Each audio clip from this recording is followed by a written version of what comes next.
بہت سارے لوگ ہیں ہمارے اپنے لوگوں میں بہت سارے ہیں کہ وہ نہیں مانتے اس بات کو، لیکن ہمارا کہنا یہ ہے کہ یار ایج یا عمر کا جو تعلق ہے وہ تمہارے جسم سے ہے. عمر ہوتی ہے تمہارے جسم کی. روحوں کی کتنی عمر کاؤنٹ کرو گے یار؟ ہزاروں لاکھ سال ہو گئے، لاکھ سال ہو گئے جب اللہ پاک نے ان ارواح کو تخلیق کیا تھا. اللہ پاک نے ان ارواح کو تخلیق کیا تھا. بھائی وہاں تو اپنے گھر میں تھی نا، جو عالم ارواح وہاں رہتی تھی نا. یہ وہاں سے ایک روح کو لیا اور ڈال دیا. جب کوئی بچہ پیدا ہوتا ہے تو پیدا ہوتی ہے کہ انسانی روح ڈالی جاتی ہے نا، عالم ارواح سے لے کے آتے ہیں فرشتے.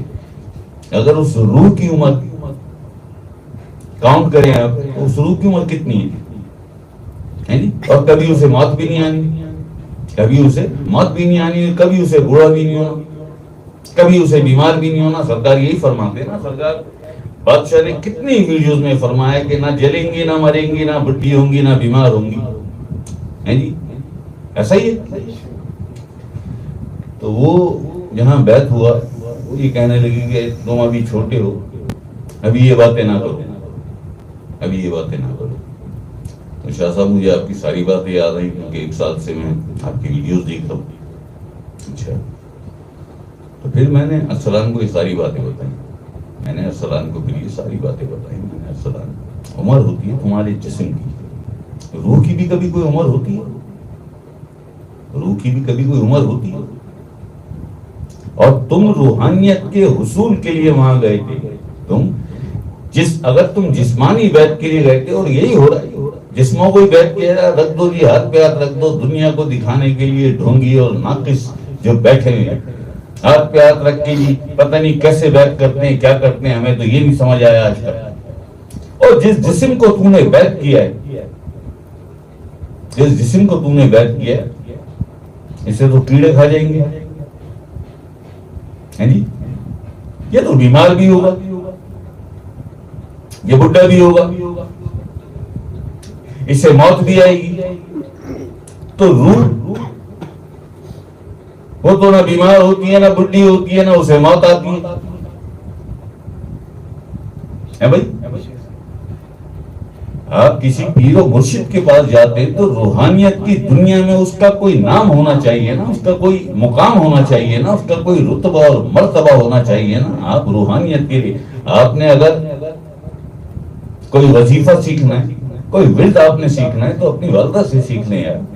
آپ کے محلے میں بھی، ارسلان کو نہیں کہہ رہا، میں ایک جنرل بات کر رہا ہوں، آپ کے محلے میں مسجد بھی ہوگی یقیناً، ہر جگہ ہوتی ہے. مسجد میں جو امام صاحب ہیں، جو مؤذن صاحب ہیں، آپ اگر ان کے ساتھ بیٹھ جائیں گے، انہیں بتائیں گے تو وہ بھی کوئی نہ کوئی وظیفہ آپ کو بتا دیں گے. جب یہ سب چیزیں اس طرح مل سکتی ہیں، اور آپ اپنی والدہ سے کہیں، والدہ آپ کو، والد آپ کو، کوئی محلے کے بزرگ ہوں آپ ان سے کہیں تو وہ آپ کو بتا دیں گے ایسا کوئی اچھا وظیفہ. پیر صاحب کے پاس گئے، انہیں آپ نے مرشد بنا لیا اور وہاں آپ بیٹھ بھی ہو گئے تو ملا کیا وہاں سے؟ بھائی یہ وظیفہ یہ کرتے رہنا، یا سبحانو یا سبحانو یا سبحانو یا سبحانو یا سبحانو یا سبحانو. یہ تو ایک صفاتی ذکر ہے اللہ کا. طوطے کو سکھاؤ خوب کرے گا.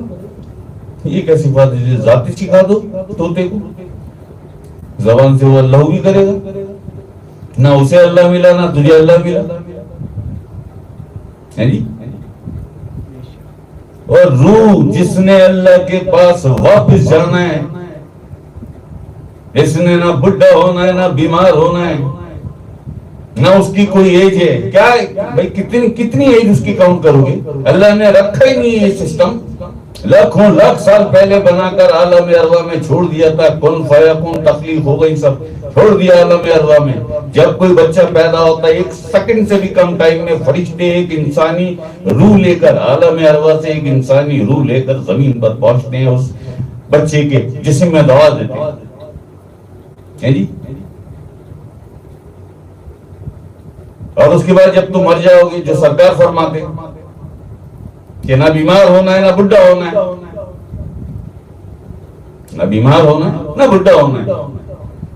وہ زندگی جس کے لیے ہم بتاتے ہیں، اکثر ویڈیوز میں ہم نے کہا ہے کہ یہ تو زندگی پانی کے قطرے کی طرح ہے، اور وہ زندگی وہ زندگی سمندروں کی طرح ہے، کروڑوں کروڑوں کروڑوں سال بھی وہ ختم نہیں ہوگی، جسے ابدی حیات کہتے ہیں۔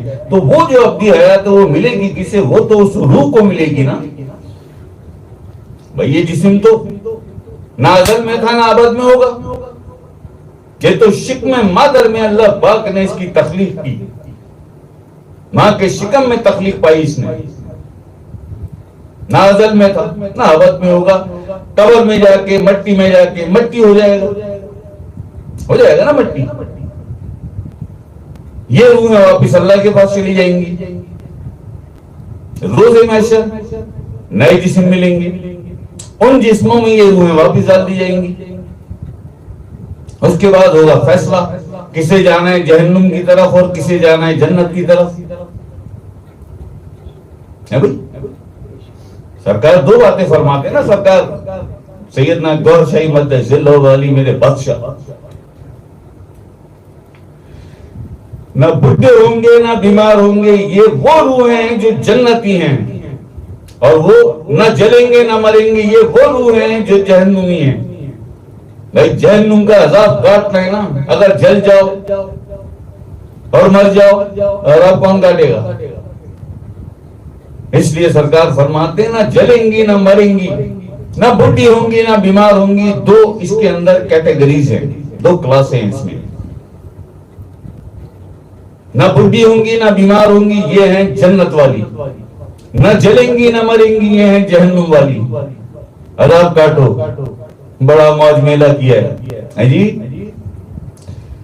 قرآن پاک تمہیں 1450 سال سے سمجھاتا رہا، واضح لفظوں میں اللہ پاک نے یہ اعلان کیا، یہ قرآن میں نقش ہے کہ میں نے جن و انس کی ایک کثیر تعداد کو جہنم کے لیے بنایا ہے۔ جہنم کبھی تجھے خیال نہیں آیا کہ میں اپنے آپ کو آزماؤں تو صحیح، کہ کہیں میرا بھی شمار ان جہنمی لوگوں میں تو نہیں ہے جو میں تلاش کروں؟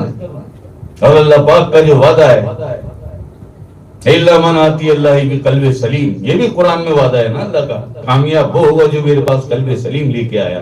قلب سلیم اسے کہتے ہیں جو قلب اللہ کا ذکر کرتا ہے۔ تو میں آزماؤں اپنے آپ کو،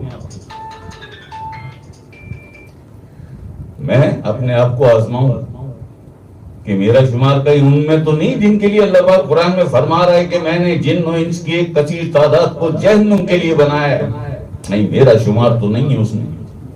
میں اپنے آپ کو آزماؤں، ڈھونڈوں میں کسی پیر و مرشد کو، اور جاؤں اس سے کہوں، اس سے تقاضا کروں کہ سرکار آپ مجھے، حضرت آپ مجھے اس میں ذات اللہ کے ذکر کا اذن دے کر میرے قلب کو اللہ سے جاری کر سکتے ہیں کیا؟ اگر مل گیا کوئی مجھے طاقتور مرشد کامل، مرشد اکمل یا مرشد مکمل جو نظر بھر کے دیکھتا ہے اور قلب کو اللہ سے جاری، مل گیا کوئی مجھے مقدر سے ایسا مرشد، تو میں آزماؤں پھر اپنے آپ کو۔ اگر ذکر چل گیا میرا، اللہ نے مجھے قبول کر لیا اور میرا قلب اللہ سے جاری ہو گیا، تو پھر اللہ پاک نے جو گارنٹی دی ہے قرآن میں کہ اِلَّا مَنْ آتِيَ اللَّهِ بِقَلْبٍ سَلِيمٍ، کامیاب وہ ہوگا جو میرے پاس قلب سلیم لے کے آیا۔ اور قلب سلیم ہم نے انور شاہ صاحب سے سنا، قلب سلیم یعنی سلامت قلب، شیطان اور نفس کے حربوں سے، حملوں سے جو سلامت ہو جاتا ہے قلب، اور اللہ کے ذکر میں آ جاتا ہے، اللہ سے جاری ہو جاتا ہے۔ اللہ کا نور پھر اسے سلامتی دیتا ہے، اللہ کے نور سے پھر اسے جو ذکر اللہ جو قلب آپ کا اللہ کا ذکر کرتا ہے، اس ذکر سے نور بنتا ہے، اس نور سے پھر اس قلب کو سلامتی ملتی ہے۔ یہ اللہ کا نور ہے، یہ اللہ کا نور ہے، اس نور سے اسے سلامتی ملتی ہے۔ جب سلامتی مل جاتی ہے تو پھر اسے قلب سلیم کہتے ہیں۔ اور اسی کے لیے اللہ پاک قرآن کریم میں فرماتا ہے کہ یوم لا ينفع مال ولا بنون الا من آتی اللہ بقلب سلیم، اس روز نہ مال کام آئے گا نہ بیٹے کام آئیں گے، الا من آتی اللہ بقلب سلیم، کامیاب وہ ہوگا جو میرے پاس قلب سلیم لے کے آیا، یعنی سلامت قلب، میرا ذکر کرتا ہوا قلب، اللہ کرتا ہوا قلب، جو یہ قلب میرے پاس لے کے آیا وہ کامیاب ہے۔ میں اسے کامیابی کی گارنٹی، کامیابی کی ضمانت دے رہا ہوں قرآن میں۔ تو میں اپنے آپ کو آزماؤں، میں اپنے آپ کو آزماؤں کہ میرا شمار اللہ کی محب روحوں میں